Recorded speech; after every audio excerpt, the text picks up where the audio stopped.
Hello बच्चों, good evening, नमस्कार। स्वागत है आप सभी का एमएससी क्लास में। मैं नीरज कुमार आज आप सभी के लिए लेकर आया हूं बहुत ही इंटरेस्टिंग टॉपिक ऑर्गेनिक केमिस्ट्री का कार्बन और उनके यौगिक।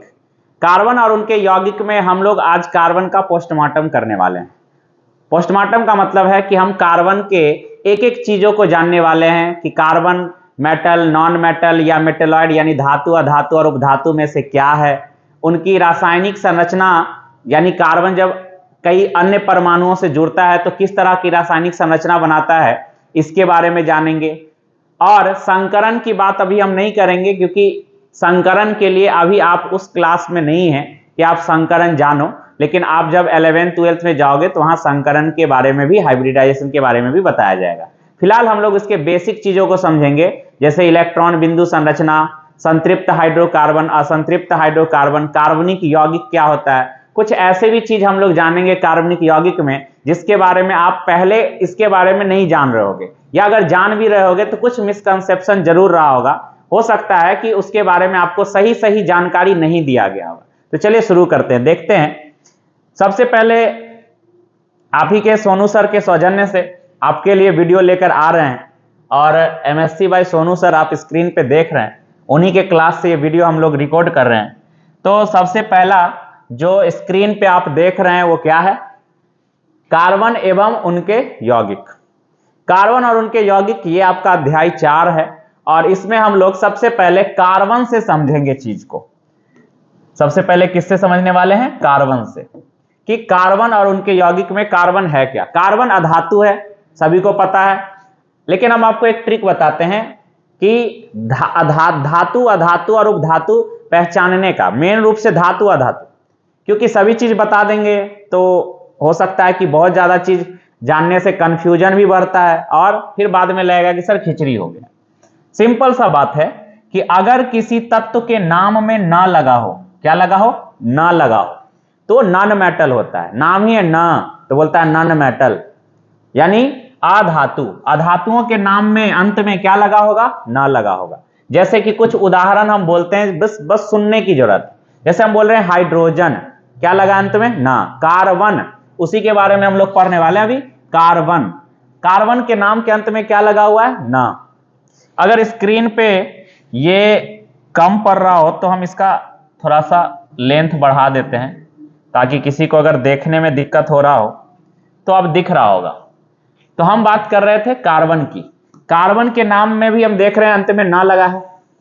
नाइट्रोजन ना लगा हुआ है, फ्लोरीन, क्लोरीन, ब्रोमीन, आयोडीन, सबके नाम में ना लगा हुआ है। यानी कि जिस जिस तत्व के नाम में ना लगा हुआ है वो नॉन मेटल है, यानी अधातु है। उसी में से कार्बन भी एक है। ये आवर्त सारणी सुने होंगे। दो लोगों ने आवर्त सारणी बनाया, एक मेंडलीफ ने, एक मोसले ने। पुराना आवर्त सारणी जो मेंडलीफ के द्वारा बनाया गया और आधुनिक आवर्त सारणी मोसले के द्वारा। तो आवर्त सारणी में परमाणुओं को उनके परमाणु संख्या के बढ़ते क्रम में सजाया गया है, और उसमें 7 आवर्त और 18 वर्ग है। उसी में से वर्ग संख्या 14 का तत्व है कार्बन 14, और वर्ग 14 का सबसे पहला तत्व है कार्बन, इसलिए हम उसको कार्बन फैमिली भी बोलते हैं। तो हम देख सकते हैं कि कार्बन के नाम में भी ना लगा हुआ है। कहोगे सर ऐसे तो हम कुछ ऐसा भी अधातु जानते हैं जिसके नाम में ना नहीं लगा हुआ है, जैसे सल्फर। सल्फर अधातु है सर, लेकिन ना नहीं लगा हुआ है। फास्फोरस अधातु है सर, ना नहीं लगा हुआ है। तो देखो ऐसे अधातुओं की संख्या बहुत कम है, इसीलिए हम एक ट्रिक बताएं। ऐसा नहीं कि ये सब पे काम करेगा, लेकिन तुम इसके जरिए ज्यादातर अधातु का नाम याद रख पाओगे। इसीलिए हम बोले कि सल्फर, फास्फोरस, ये सब कुछ को निकाल दे तो ज्यादातर अधातुओं के नाम में ना लगा है कि नहीं, पीरियोडिक टेबल अगर तुम्हारे पास हो तो उसमें देख लेना, और नहीं तो हम कुछ उदाहरण तो यहां तुमको बता ही दिए। अब धातु का ट्रिक बताते हैं। धातुओं के नाम में यम लगे होते हैं, जैसे sodium, potassium, magnesium, calcium, gallium, indium, rubidium, caesium, francium, germanium, यम लगा हुआ है। ये तो हम बहुत कम धातु का नाम भी बताएं, लेकिन इसके अलावा भी कुछ धातु ऐसे हैं जिसके नाम में यम नहीं लगा हुआ है, जैसे निकेल, आयरन, कोबाल्ट, मैग्नीज, इस सब के नाम में यम नहीं लगा हुआ है। क्रोमियम में है, कोबाल्ट में यम नहीं लगा हुआ है, मैग्नीज में यम नहीं लगा हुआ है, निकेल में यम नहीं, आयरन में यम नहीं। तो इसका मतलब ये नहीं कि ये धातु नहीं है। लेकिन हम ऐसे धातुओं के बारे में पहले से पढ़ते आए हैं, पहले से सुनते आए हैं, इसलिए इसमें परेशानी नहीं होगा। लेकिन हम कम से कम ज्यादातर धातु का नाम तो देखकर पहचान लेंगे ना कि नाम से कि हाँ ये धातु है, क्योंकि उसके नाम में यम लगा हुआ है। तो चलो हम जहां पे थे वहां से शुरू करते हैं। कार्बन के नाम में ना लगा हुआ है, इसका मतलब यह धातु है और ये आवर्त सारणी के वर्ग संख्या 14 का तत्व है। और यहां लिखा भी कार्बन अधातु, और इसका प्रतीक क्या होता है? इसका प्रतीक होता है सी। सी से हम इसको, सी इसका संकेत है। अब हम बात करें कि प्रकृति में ये खनिजों में कैसे पाया जाता है, कितना % पाया जाता है, इसकी उपस्थिति क्या है? तो खनिजों में इसकी उपस्थिति बहुत ही कम है, 0.02%। लेकिन हमारे वायुमंडल में हवा में सबसे ज्यादा पता ही है नाइट्रोजन गैस है, उसके बाद ऑक्सीजन गैस है। लेकिन बाकी जो अन्य गैस है उसमें कार्बन डाइऑक्साइड में 0.03% उपस्थित है। वही बात यहां लिखा हुआ है कि सर्वतोमुखी तत्व कार्बन, सर्वतोमुखी का मतलब है कि सर्वत्र यह पाया जाने वाला तत्व है। भूपर्पट्टी में खनिजों के रूप में 0.02% तथा वायुमंडल में कार्बन डाइऑक्साइड के रूप में यानी CO2 के रूप में 0.03% उपस्थित है। यह तो उपस्थिति हो गया। जैसे हम किसी चीज के बारे में जानना चाहते हैं तो सबसे पहले उसका बेसिक जानेगा ना कि हाँ क्या है, किस चीज से व्यक्त करते हैं, कितनी इसकी मात्रा है, कहां ये उपस्थित होता है, ये सारा जानकारी ले लेते हैं। तो वैसे ही यहां बताया गया कि कार्बन नॉन मेटल अधातु है, इसको संकेत सी से व्यक्त करते हैं। इसकी उपस्थिति खनिज में भी है और वायुमंडल में भी है। वायुमंडल में यह कार्बन डाइऑक्साइड गैस के रूप में उपस्थित होता है। इसके अलावा अगर हम बात करें कार्बन के यौगिकों की, तो कार्बन का यौगिक सभी सजीव वस्तुओं में, सभी वनस्पतियों, पेड़ पौधों में उपस्थित होता है।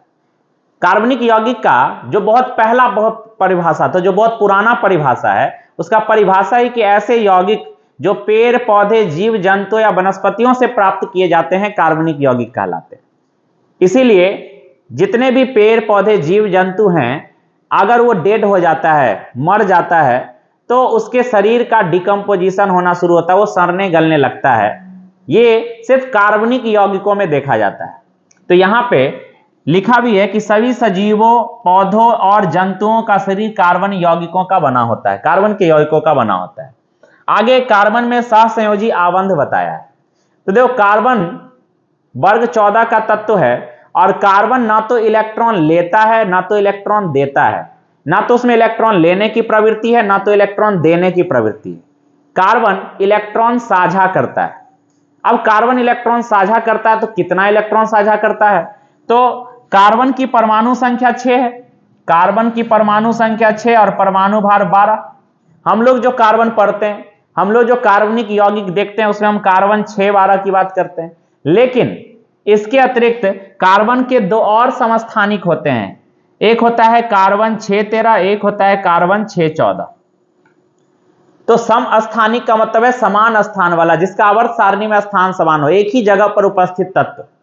यानी ऐसे तत्व, एक ही तत्व के वे परमाणु जिनकी परमाणु संख्या तो समान हो लेकिन परमाणु भार अलग अलग। देख सकते हो तुम, तीनों कार्बन का परमाणु संख्या 6 है लेकिन भार एक का 12 है, एक का 13 है और एक का 14 है। इसी को हम समस्थानिक कहते हैं। भार भले ही अलग अलग हो लेकिन परमाणु संख्या सेम हो तो उसको क्या कहेंगे? समस्थानिक कहेंगे।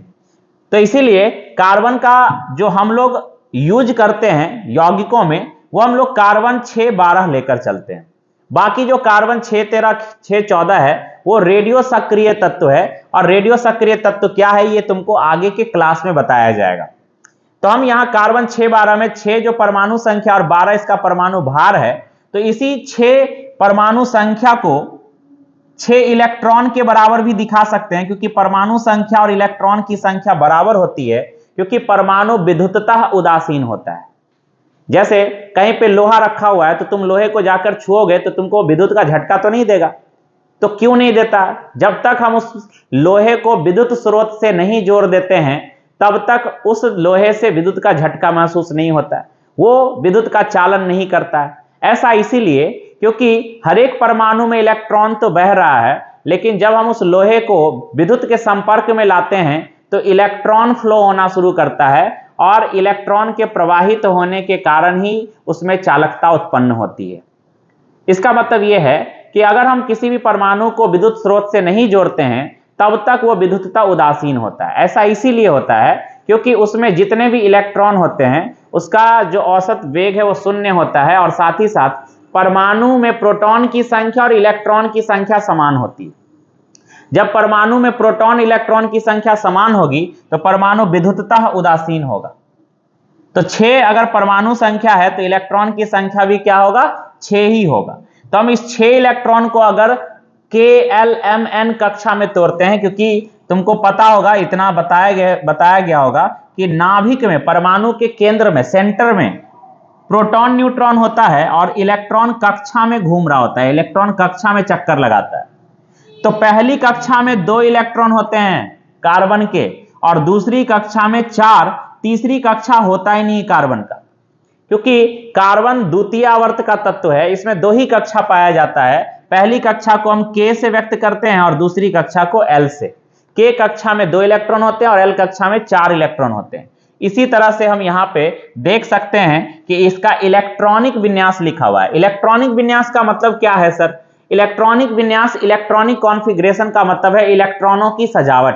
परमाणुओं में जितने इलेक्ट्रॉन हैं उसको उनकी कक्षा में, अलग अलग कक्षा में सजाया गया है, उसी को इलेक्ट्रॉनिक विन्यास कहते हैं। तो पहली कक्षा जो होगा, नाभिक के सबसे निकट वाली कक्षा, उसको K से व्यक्त करते हैं, दूसरी कक्षा को L से व्यक्त करते हैं, तीसरी कक्षा जो नाभिक से तीसरे नंबर पे जो कक्षा आएगा उसको M से व्यक्त करते हैं, उसके बाद N से व्यक्त करते हैं, KLMN ऐसे। तो हम पहली कक्षा में देख सकते हैं 2 इलेक्ट्रॉन और दूसरी कक्षा में 4। 2 और 4 को जोड़ते ही 6 आ जाता है। इसका मतलब है कि अब इलेक्ट्रॉन बचा ही नहीं है कि वो तीसरी कक्षा में जाएगा। और किसी भी परमाणु के दूसरी कक्षा में हम अधिकतम कितना इलेक्ट्रॉन दिखा सकते हैं? किसी भी परमाणु के दूसरी कक्षा में हम अधिकतम 8 इलेक्ट्रॉन दिखा सकते हैं। पहली कक्षा में हमेशा 2 इलेक्ट्रॉन होगा कम से कम, और 2 से ज्यादा भी नहीं रखना है। हाँ, 2 से कम का मतलब है कि अगर 1 ही इलेक्ट्रॉन है तो तुम 1 इलेक्ट्रॉन दिखा सकते हो, लेकिन 2 से ज्यादा नहीं दिखा सकते हो पहली कक्षा में। और दूसरी कक्षा में हम 8 इलेक्ट्रॉन मैक्सिमम दिखा सकते हैं। अगर 9 इलेक्ट्रॉन बच जाए तो तुम 8 ही लिखना, 9 नहीं लिख सकते हो। 9वां इलेक्ट्रॉन आने का मतलब है कि अब तुमको 1 इलेक्ट्रॉन तीसरी कक्षा में भेजना पड़ेगा। तो हम इस आधार पे अगर इलेक्ट्रॉन को सजाए तो पहली कक्षा में 2 इलेक्ट्रॉन और दूसरी कक्षा में 4 इलेक्ट्रॉन। इसी को इलेक्ट्रॉनिक सजावट कहते हैं, इलेक्ट्रॉनिक विन्यास कहते हैं। अब हम लोग इलेक्ट्रॉनिक विन्यास जानने के बाद कहां पाया जाता है, कितना पाया जाता है, इसके साथ साथ इलेक्ट्रॉन कैसे सजे हुए होते हैं। संयोजी आबंध का मतलब है कि इसके अंतिम कक्षा में देख सकते हो 4 इलेक्ट्रॉन है और अष्टक, कोई भी परमाणु अष्टक पूरा करता है, क्योंकि हमारा जो वर्ग 18 का तत्व है अक्रिय gas, helium, neon, argon, krypton, xenon, radon, इसके अंतिम कक्षा में 8 इलेक्ट्रॉन होते हैं, हीलियम को छोड़ दिया जाए तो, क्योंकि हीलियम के पास 2 ही इलेक्ट्रॉन है। तो हर एक परमाणु चाहता है कि उसका भी अष्टक पूरा हो जाए और वो भी अस्थायी हो जाए। तो यहां भी कार्बन के पास 4 इलेक्ट्रॉन है, इसमें अगर हम 4 जोड़ते हैं तो 4 जोड़ने पर 8 आता है, लेकिन कोई कार्बन जो है वो 4 इलेक्ट्रॉन लेने में सक्षम नहीं है, क्योंकि इसके लिए बहुत ऊर्जा खर्च होती है। इलेक्ट्रॉन के आने और इलेक्ट्रॉन के जाने दोनों में बराबर ऊर्जा खर्च होती है। 1 इलेक्ट्रॉन जाने में जितना ऊर्जा खर्च होगा, 1 इलेक्ट्रॉन आने में भी उतना ही ऊर्जा खर्च होगा। उसी तरह से अगर इसको 8 इलेक्ट्रॉन पूरा करना है तो 4 इलेक्ट्रॉन या तो लेना पड़ेगा, तो 4 और 4 8 होगा, या ये 4 इलेक्ट्रॉन किसी को देगा। तो अगर ये 4 इलेक्ट्रॉन किसी को दे दे तो ये 4 इलेक्ट्रॉन दूसरे परमाणु के पास चला जाएगा, तो इसके पास 2 इलेक्ट्रॉन बचेगा, जो हीलियम परमाणु की तरह अस्थायी होने के लिए काफी है। लेकिन 4 इलेक्ट्रॉन 8 का आधा होता है, और जितना ऊर्जा इस 4 इलेक्ट्रॉन के आने में खर्च होगा उतना ही ऊर्जा 4 इलेक्ट्रॉन के जाने में खर्च होगा। इसीलिए कार्बन इलेक्ट्रॉन के आदान प्रदान में सक्षम नहीं है, इसीलिए वो साझेदारी करता है। इलेक्ट्रॉन का त्याग नहीं कर सकता है, इलेक्ट्रॉन ग्रहण नहीं कर सकता है, इसीलिए कार्बन इलेक्ट्रॉन साझेदारी करता है, साझा करके बॉन्ड बनाता है। इसीलिए हम उसके बॉन्ड को सहसंयोजी बॉन्ड कहते हैं, सहसंयोजी आबंध कहते हैं, सहसंयोजी आबंध कहते हैं। तो सहसंयोजी आबंध का मतलब क्या समझ में आया? सहसंयोजी आबंध का मतलब है कि कोई परमाणु, कोई तत्व अपने इलेक्ट्रॉन के साझा से बॉन्ड बनाए तो वह सहसंयोजी आबंध होता है, और कार्बन वही करता है। कार्बन के अंतिम कक्षा में 4 इलेक्ट्रॉन है, ये अपने चारों इलेक्ट्रॉन को किसी दूसरे तत्व के साथ या अपने ही अन्य 4 कार्बन के साथ साझा करके, एक एक इलेक्ट्रॉन साझा करके 4 बॉन्ड बनाता है। तो हम आगे देखते हैं कि कार्बन उत्कृष्ट गैस विन्यास कैसे प्राप्त करता है। तो अभी हम वही समझा रहे थे, उत्कृष्ट गैस का मतलब होता है अक्रिय गैस। अक्रिय gas, inert gas, noble gas, इसको बहुत सारे नामों से जाना जाता है। तो अक्रिय गैस में कौन कौन है? अक्रिय गैस में है हीलियम, वर्ग 18 में, आवर्त सारणी के वर्ग 18 में यह तत्व होता है। Helium, neon, argon, krypton, xenon, radon, इतने सारे तत्व होते हैं अक्रिय गैस में, जिसको हम उत्कृष्ट गैस बोलते हैं। तो इसमें हीलियम का परमाणु संख्या बहुत कम है।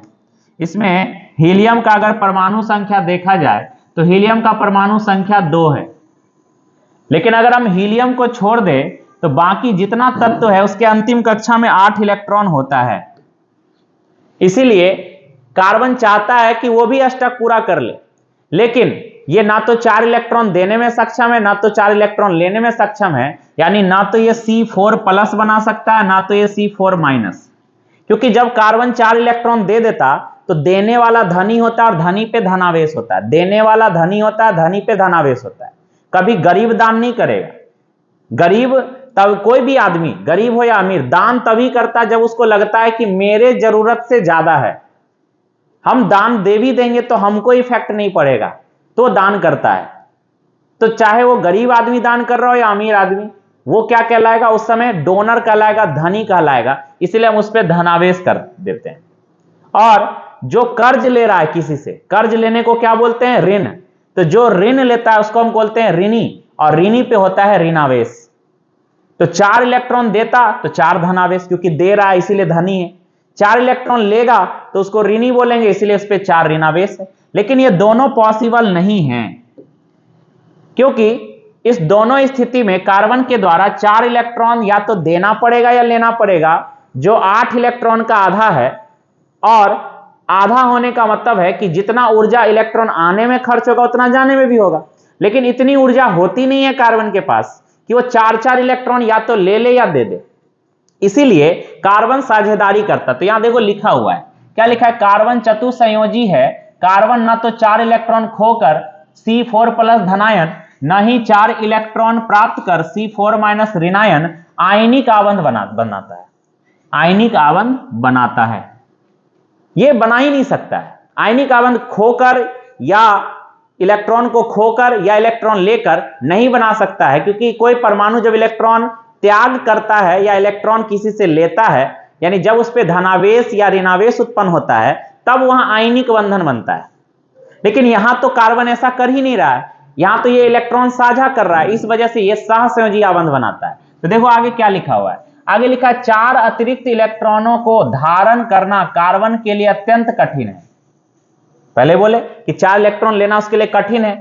कार्बन द्वारा 4 इलेक्ट्रॉन खोने के लिए अत्यधिक ऊर्जा की आवश्यकता होती है। ये सभी बात जो तुम देख रहे हो लिखा हुआ, ये सभी बात हम समझा चुके हैं अभी कुछ देर पहले, इस पेज पे आने से पहले, क्योंकि अधिक ऊर्जा की आवश्यकता होती है, इसीलिए यहां पे बात लिखा है। इसीलिए कार्बन अपने अन्य परमाणु अथवा अन्य तत्वों के परमाणुओं के इलेक्ट्रॉनों के साथ साझेदारी कर आबंध बनाता है। इस बात पे ध्यान देना। इसीलिए कार्बन अपने अन्य परमाणु अथवा अन्य तत्व परमाणुओं के साथ इलेक्ट्रॉनों के साथ साझेदारी करता है। अगर ये नहीं दिख पा रहा है तो हम इसको थोड़ा बड़ा कर देते हैं। अब तुमको ये दिख रहा होगा, अब ये दिख रहा होगा।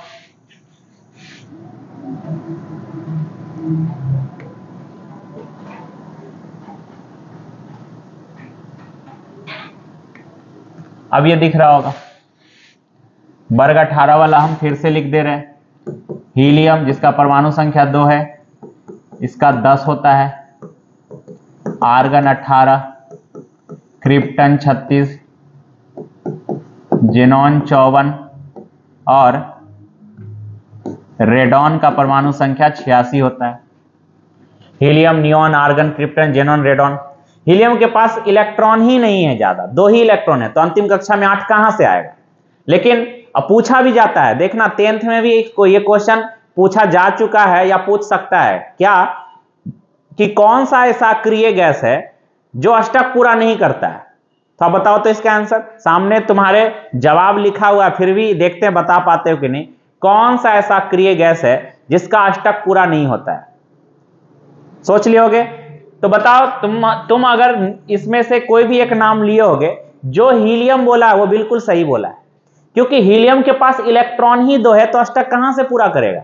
लेकिन neon, argon, krypton, xenon, radon सबके पास 8 से ज्यादा इलेक्ट्रॉन है, 10 इलेक्ट्रॉन, 18, 36, 54, 86, तो इसके अंतिम कक्षा में 8 इलेक्ट्रॉन होगी, ये सब अष्टक पूरा करता है। तो जवाब क्या होगा? हीलियम। ये 10th क्या 12th में भी पूछा हुआ क्वेश्चन है, अब सोच लो। तो यहां पे हम बात कर रहे थे कि कार्बन अपने अन्य परमाणु अथवा अन्य तत्वों परमाणुओं के इलेक्ट्रॉनों के साथ साझेदारी कर आबंध बनाता है, साझेदारी से आबंध बनाता है। इसलिए ध्यान देने वाली बात यहां है कि कार्बन द्वारा 4 इलेक्ट्रॉन खोने के लिए अत्यधिक ऊर्जा की आवश्यकता होती है, और इतनी ऊर्जा उसके पास है नहीं कि वह आयनिक बंध बना सके। फिर लिखा, एक ही प्रकार या विभिन्न प्रकार के परमाणुओं के इलेक्ट्रॉनों की साझेदारी से बने आबंध को सहसंयोजी आबंध कहते हैं, सहसंयोजी आबंध कहते हैं। कार्बन के अतिरिक्त परमाणु हाइड्रोजन, ऑक्सीजन, नाइट्रोजन और क्लोरीन के इलेक्ट्रॉनों से भी साझेदारी कर आबंध बना सकता है। यानी मेरा कहना यह है कि कार्बन से ही कार्बन जुड़े, ये जरूरी नहीं है। जैसे इसमें देखो, एक मिडिल कार्बन को देखना, ये साइड वाले अन्य कार्बन, अन्य जो तत्व दिख रहा है तुमको चारों तरफ, ये भी कार्बन ही है। यानी यहां पे तुम देख सकते हो, कोई दूसरा कलर ही ले लेते हैं।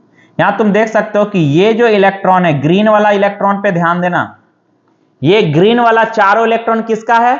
बीच वाले कार्बन का। लेकिन साइड वाले कार्बन का ये और ये वाला इलेक्ट्रॉन है। इसका भी कलर हम चेंज कर दे तो देखना, ये पिंक वाला इलेक्ट्रॉन साइड वाले 4 कार्बन का है।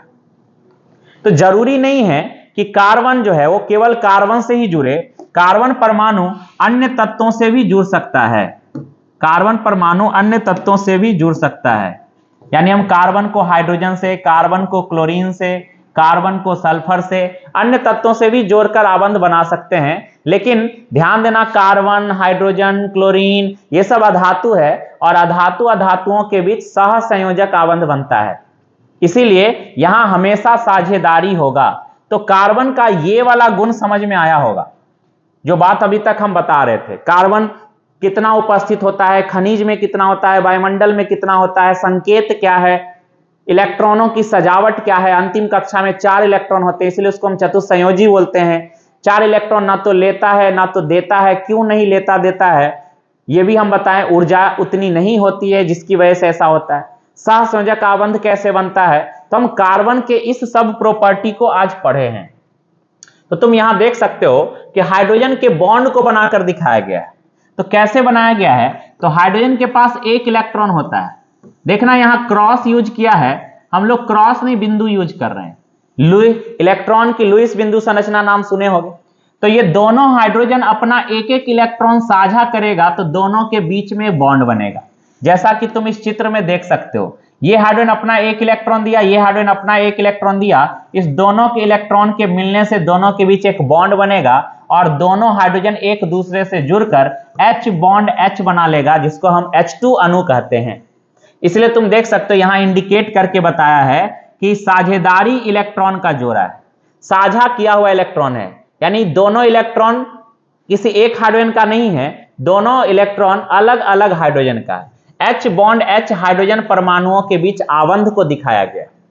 तो हम यहां पे देख सकते हैं, इस हाइड्रोजन परमाणु का ये इलेक्ट्रॉन है, इस हाइड्रोजन परमाणु का ये इलेक्ट्रॉन, और दोनों हाइड्रोजन परमाणु आपस में इस इलेक्ट्रॉन और इस इलेक्ट्रॉन के बीच आपस में जुड़ने के कारण ये बॉन्ड बनाएगा। इस प्रकार से 2 अलग अलग परमाणु जुड़कर एक अणु का निर्माण करेगा। इसको हम तात्विक अणु कहते हैं, क्योंकि एक ही प्रकार के तत्व से बना हुआ अणु है।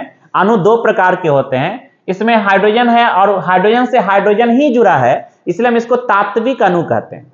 लेकिन अगर इसी जगह हाइड्रोजन किसी दूसरे तत्व से जुड़ा होता, कोई दूसरा परमाणु होता, हाइड्रोजन का नहीं होता, तो हम उसको यौगिक का अणु बोलते। लेकिन यहां हाइड्रोजन हाइड्रोजन से जुड़ा है, इसलिए तात्विक अणु का निर्माण कर रहा है।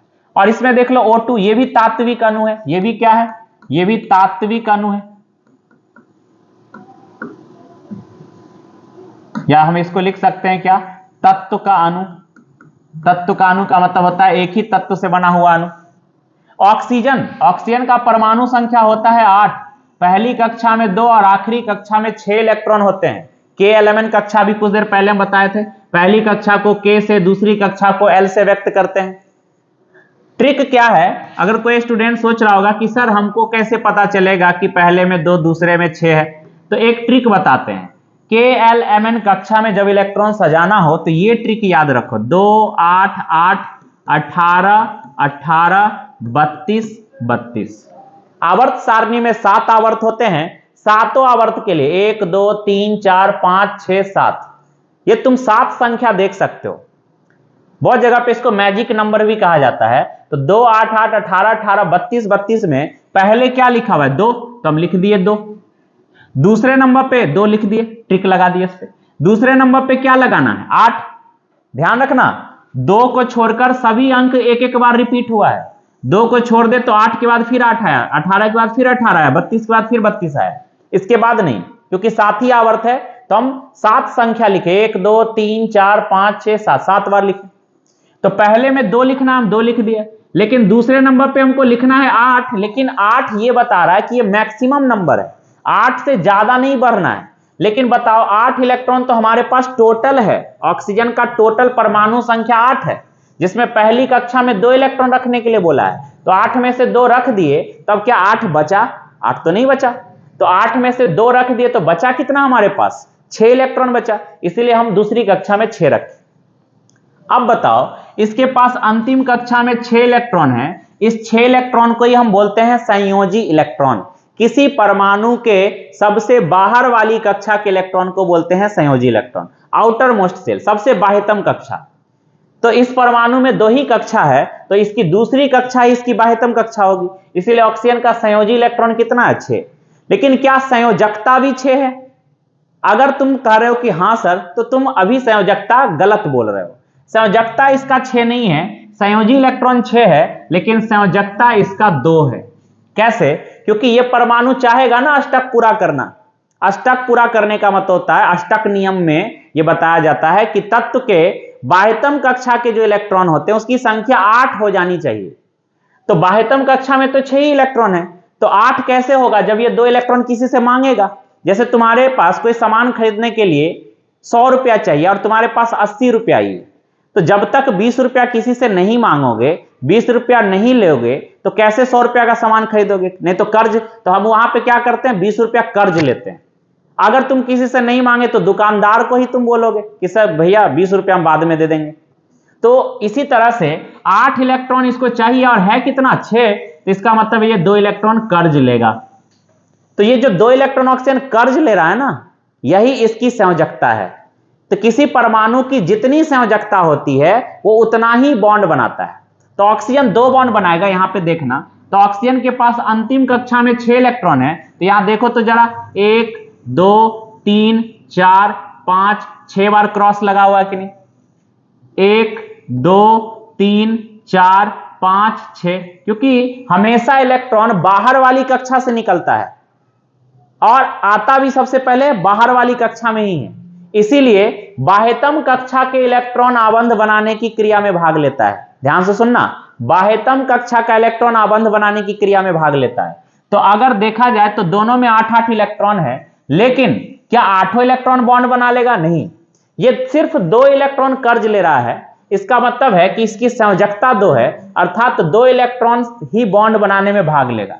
तो इस ऑक्सीजन का 2 इलेक्ट्रॉन गया, ये ऑक्सीजन अपना 2 इलेक्ट्रॉन भेजा, और बगल वाला जो दूसरा ऑक्सीजन है ये भी अपना 2 इलेक्ट्रॉन भेजा, ये भी अपना 2 इलेक्ट्रॉन भेजा है, ये भी अपना 2 इलेक्ट्रॉन भेजा, दोनों अपना 2-2 इलेक्ट्रॉन भेजा।